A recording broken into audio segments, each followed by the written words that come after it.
सभी दोस्तों को दीपावली की हार्दिक शुभकामनाएं। और मैं कामना करता हूं कि आप सभी लोग दीपावली बहुत अच्छे से मना रहे होंगे। तो दोस्तों, आज 24 अक्टूबर 2022 हो गया है और ये आज हमारी वीडियो वेड लाइन के ऊपर आई है।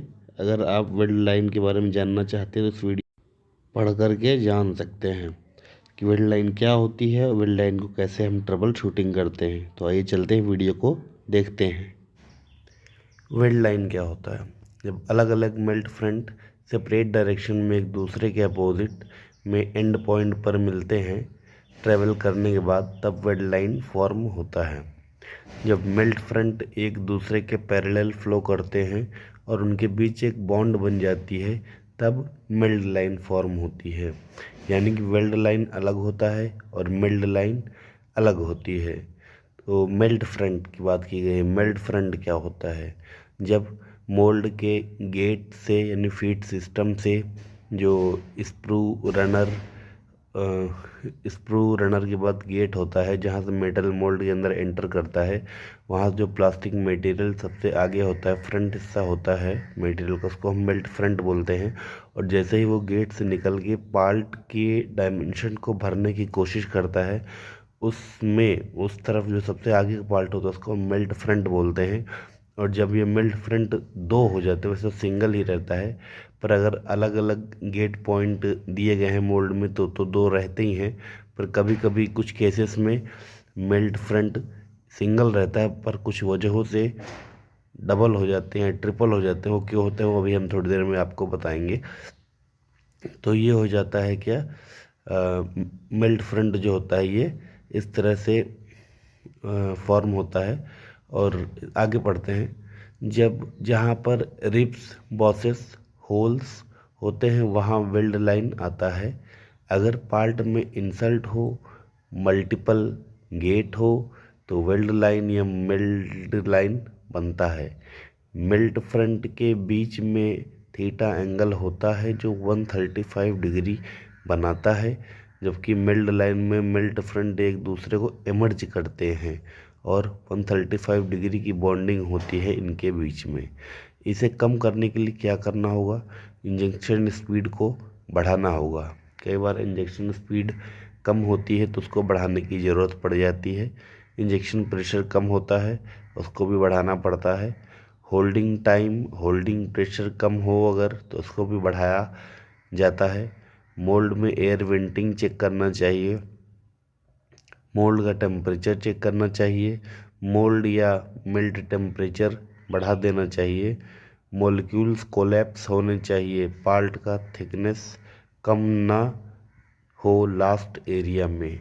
तो दोस्तों, जैसे कि हम अभी ये बता रहे थे कि मेल्ट फ्रंट एक या एक से ज़्यादा कैसे होते हैं।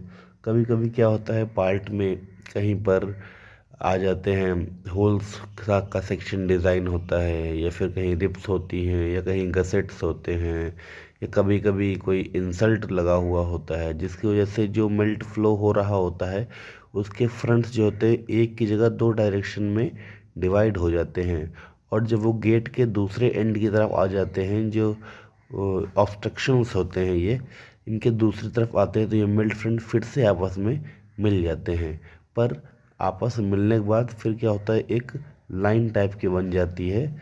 जो लाइन टाइप की पार्ट में बन जाती है इसको हम बोलते हैं वेल्ड लाइन।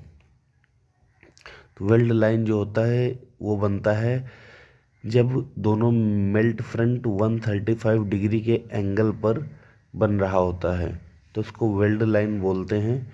जबकि मेल्ट लाइन में क्या होता है दोस्तों कि मेल्ट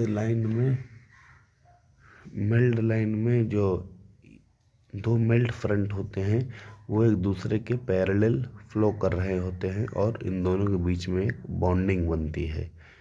ये बॉन्डिंग क्या करती है, वो इस तरह से होती है कि जैसे लगता है कि एक मेल्ट फ्रंट दूसरे मेल्ट फ्रंट से इमर्ज कर रहा होता है।